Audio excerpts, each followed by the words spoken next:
Hey guys, Brent Hull talking today about 4 unique American styles. We are going to start a new series where we identify kind of what makes American architecture, what makes the American style.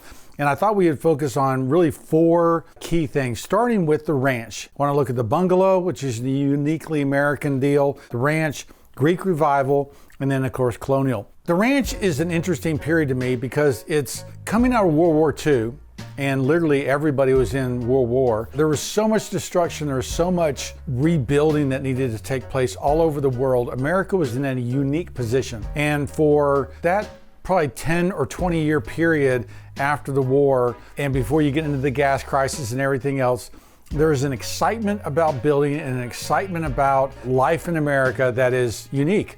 Car culture, right? It's inventions like Formica. It's everybody getting involved. And if you watch Buildings and Brews videos I do on different architectural styles, that ranch period was unique because there was a huge housing shortage. There is modernism that's getting involved in construction. And you have modern architects, you have Gropius, Frank Lloyd Wright, Mies van der Rohe, all promoting a modernism, okay? The mid-century modern style is a space style. It is a car focus. It is a excitement about building. It's a way of building differently. So that period and that style, huge yards, William Levitt basically creating the suburbs, right? Creating this urban flight that took place and people moving out to the suburbs, a real change that I don't think we recognized at the time, a real change in how we live. Now, there's some downsides to that. Too many cars that were become a car culture. You can't walk anymore.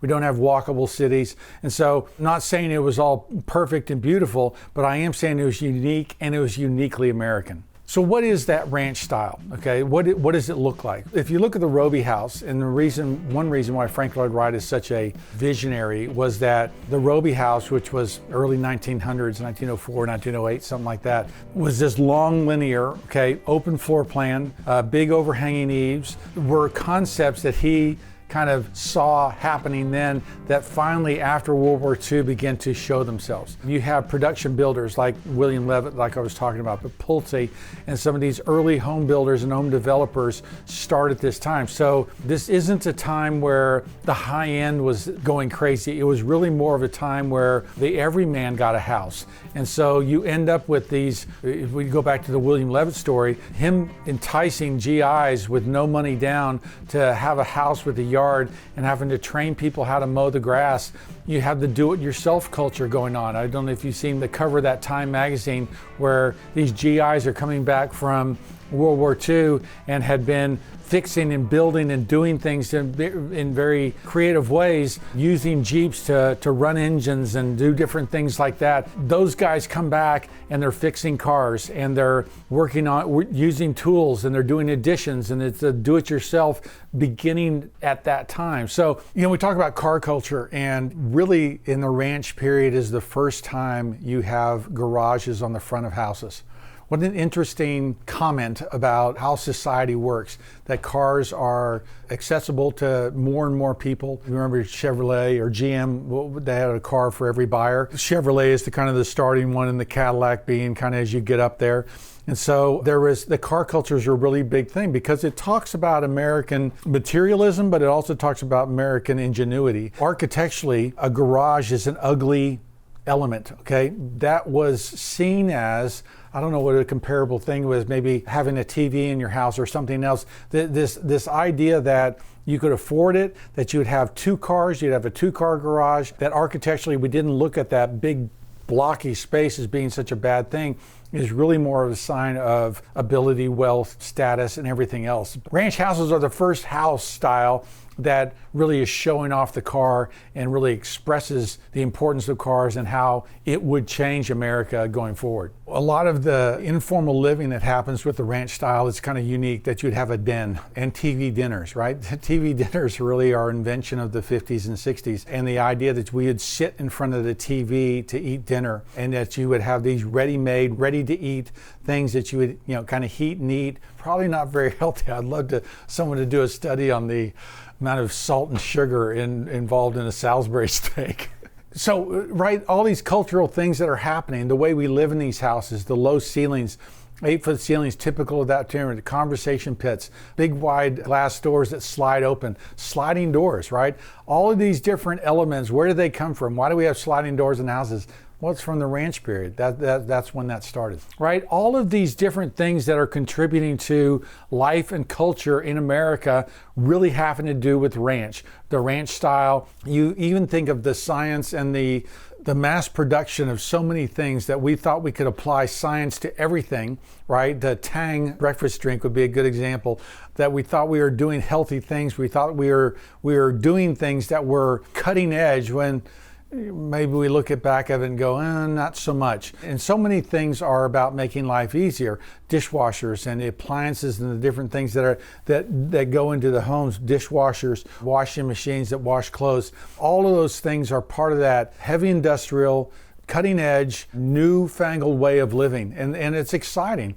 And so the ranch holds a special place for me in, American architecture, because today, fast forward, modernism is not a huge segment of the market, but it is still trying to play out some of those ideals. There was never more of a mass market acceptance of modern design except in the ranch style house and in that mid-century modern. My house is built in '62. There are modern elements. I've got steel windows in the front and back of my house, but it's not really a modern house. Playing around with these modern ideals. The whole builder concept, Levitt pushing out his brother who is the architect, and the builder driving design, right?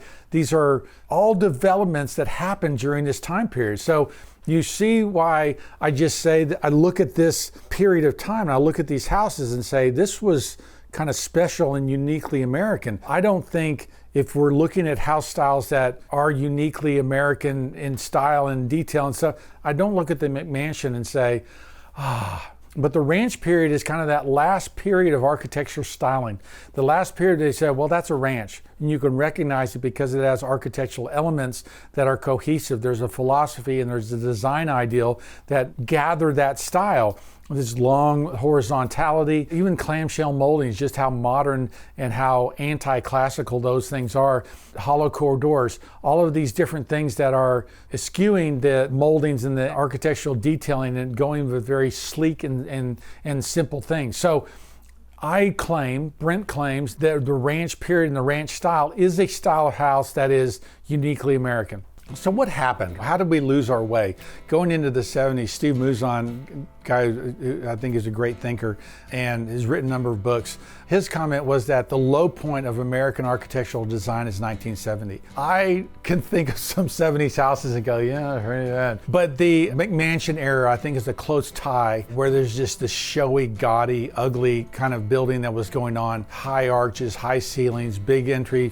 So how did we lose our way? One, I think, as I've said in my William Levitt comments, William Levitt trained a generation or two of builders to build differently and to not being worried about craft and design, and be much more focused on making money, right? And much more focused on building effectively, cheaply, fast. Those lessons that we're trying to solve the housing crisis and we're building all those houses means that a generation later, builders know how to build cheap and fast, but they don't know how to craft. And so some of the falling apart that happens in the 70s and 80s happens because there's no designer involved in the project anymore, and the builder has learned to build cheap and fast. He's no longer crafting houses, which is something else I talk about in some of those other videos. So that exuberance and that excitement that was America after the war, that we beat the fascists, we beat the enemy, begins to fall apart. You look at Watergate in the 70s, you look at Vietnam War, you look at some of these things that change the enthusiasm. But that ranch style, in my opinion, that little slice of time is a special time and a uniquely American house style. Let me know what you guys think.